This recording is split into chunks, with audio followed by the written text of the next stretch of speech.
السلام علیکم احباب، امید کرتا ہوں آپ سب خیریت سے ہوں گے۔ جیسا کہ ہم لوگ داڑھی اور مونچھ کے حوالے سے اپنے ویڈیوز میں گفتگو کر رہے تھے، تو میں یہ بتانا چاہوں گا، ہم نے چونکہ یہی فیصلہ کیا تھا کہ ہم ایک ایک کر کے مضامین کا انتخاب کیا کریں گے اور اس حوالے سے روایات کو جمع کیا کریں گے۔ داڑھی اور مونچھ اور پھر داڑھی کو رنگنے کے حوالے سے ہم نے جو ہے پچھلی ویڈیوز میں روایات بھی پڑھی اور ہم نے اندازہ لگایا کہ داڑھی اور مونچھ کو رنگنے کے حوالے سے کیا حکم ملتا ہے۔ میں یہاں یہ بتانا چاہوں گا کہ ایک دفعہ اور اس کا اعادہ کرنا چاہوں گا کہ داڑھی اور مونچھ کو رنگنا کیونکہ یہود النصارہ سے الگ شناخت اختیار کی جائے اور ان کی مشابہت اختیار نہ کی جائے، اس کا ہرگز یہ مقصد نہیں ہے کہ ہم ان سے نفرت کرتے ہیں۔ یہ ہماری ایک شناختی علامت ہے، ہر کسی کی ایک شناختی علامت ہوتی ہے اور اس کا پاس رکھا جاتا ہے اور وہ اس کی آئیڈینٹی کہلاتی ہے۔ تو اسی لیے ہمیں جو مشابہت سے بچنے کی ترغیب دلائی گئی ہے تو وہ ہماری شناختی علامت کا استقرار ہے، نہ کہ یہودیوں اور عیسائیوں سے نفرت کرنے کا درس ہے، بلکہ وہ ہماری شناختی علامت کے استقرار کے لیے یہ کیا گیا ہے۔ لیکن بالفرض اگر آج کے دور میں ایک غیر مسلم ایسا حلیہ اختیار کر لیتا ہے جو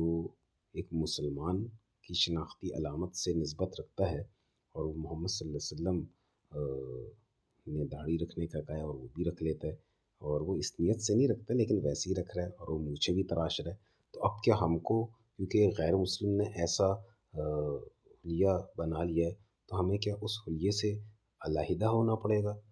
کیونکہ اب تو وہ غیر مسلم نے اس طرح کا حلیہ بنا لیا ہے، یا اگر بہت سارے لوگ بھی جمع ہو کر وہی حلیہ اختیار کر لیں جو ہم لوگ اختیار کرتے ہیں، تو پھر کیا اب ہمیں اپنا حلیہ دوبارہ تبدیل کرنا پڑے گا؟ تو یہ بات نہیں ہے۔ اب اگر کوئی بھی اس طرح کا حلیہ اختیار کرتا ہے جو مسلمانوں سے ملتا جلتا ہے تو وہ مسلمانوں کی نقل کر رہا ہے، گو کہ یہ علامت مسلمانوں اور یہ شناخت مسلمانوں نے جو ہے اختیار کی تھی، تو اب کسی اور کا ہمارے جیسا حلیہ بنانا وہ ہم اس مطلب وہ ہمارے لیے باعث تکریم ہوگا، لیکن اس کی وجہ سے ہم اپنا مشابہت کا قانون یہاں پر لاگو نہیں کریں گے کہ ہم اپنا حلیہ پھر تبدیل کر لیں۔ تو اصل میں اب کوئی بھی اگر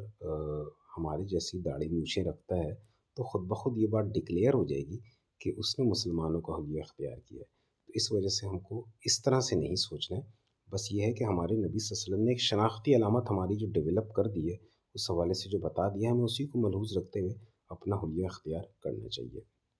اس ویڈیو میں میں ایک داڑھی کو رنگنے کے حوالے سے روایات پیش کرنا چاہ رہا ہوں۔ صحیح مسلم کی 5508 اور 5509 اگر مطالعہ کیا جائے ان روایات کا تو آپ دیکھیں گے یہ روایات جو ہے حضور اکرم صلی اللہ علیہ وسلم کی نسبت سے ہمیں ملتی ہیں، اور اس میں جو ہے یہ موجود ہے کہ حضرت ابو بکر رضی اللہ عنہ، ان کے والد ابو قحافہ، ان کے بال بالکل سفید تھے، تو نبی صلی اللہ علیہ وسلم نے حکم دیا کہ ان کے بالوں کا رنگ تبدیل کر دیا جائے، ان کے بالوں کے رنگ کو بدل دیا جائے۔ تو یہ بات جب ہم اگر حدیث میں پڑھتے ہیں، آپ لوگ خود بھی تحقیق کیجئے گا، اس کو پڑھیے گا، صحیح مسلم کی 5508 اور 5509 حدیث کا نمبر ہے، تو اس روایت کو خود بھی پڑھیے گا، کیونکہ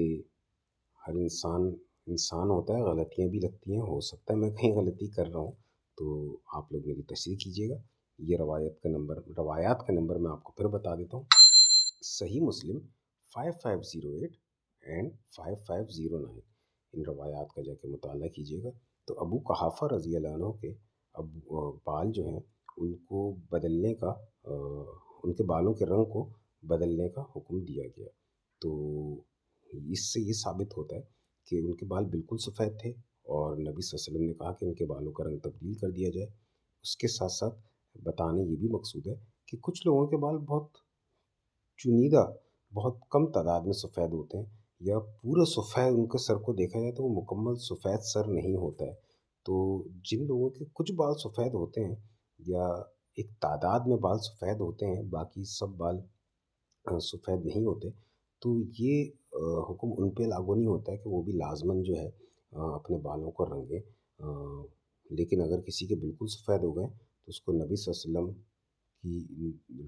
روایت کے مطابق، اچھا یہ جو دونوں روایات میں نے بتائی ہیں یہ ہے ایک ہی وقت کا واقعہ، یعنی دو طرح سے بیان ہوا ہے اور دو طرح سے جو ہے وہ دو طرق سے ہم کو ملتا ہے۔ تو صحیح مسلم کی 5508 پہ بھی ملتا ہے، 5509 میں بھی ملتا ہے، تو لیکن واقعہ ایک ہی ہے۔ تو دونوں روایات کا محاسبہ کیجیے، تو پڑھیے، خود بھی جا کے پڑھیے اور یہ جان لیجیے کہ جس کے بال بالکل سفید ہو جاتے ہیں وہ اپنے بالوں کو رنگے۔ آگے اس روایت میں پھر یہ بھی آتا ہے کہ کالے رنگ سے اجتناب کرنے کی بات آتی ہے، اس کو ہم اگلی ویڈیو میں اپنا موضوع بحث بنائیں گے کہ کیا کالا رنگ بالوں پہ لگایا جا سکتا ہے اور اس کے بارے میں کیا حکم ہے۔ تو اس کے حوالے سے ہم اگلی ویڈیو میں گفتگو کریں گے۔ ابھی میری ویڈیو کا مقصد ان دو روایتوں کو 5508 5509 صحیح مسلم کی ان دو روایتوں کا جائزہ آپ کے سامنے پیش کرنا تھا، اور جس میں ہمیں یہ ہم اخذ کریں گے، ہم نے اخذ کیا ہے کہ جس کے بھی بال بالکل سفید ہو جاتے ہیں اس کو اپنے بال رنگ لینے چاہیے۔ تو ناظرین اگلی ویڈیو میں ہم ایک اور موضوع کے ساتھ آپ کی خدمت میں حاضر ہوں گے۔ موضوع تو داڑھی کا ہی ہوگا، لیکن ہم اس کے حوالے سے اور زیادہ استغراق کے ساتھ مطالعہ کریں گے اور روایتوں کا جائزہ لیں گے تاکہ ہم داڑھی اور مونچھ کے پس منظر کو سمجھ سکیں کہ آخر اس کے بارے میں احکام کیا ہے، داڑھی اور مونچھ کی حیثیت کیا ہے۔ اپنا بہت خیال رکھیے گا، اگلی ویڈیو میں پھر دوبارہ سے ملاقات ہوگی۔ السلام علیکم۔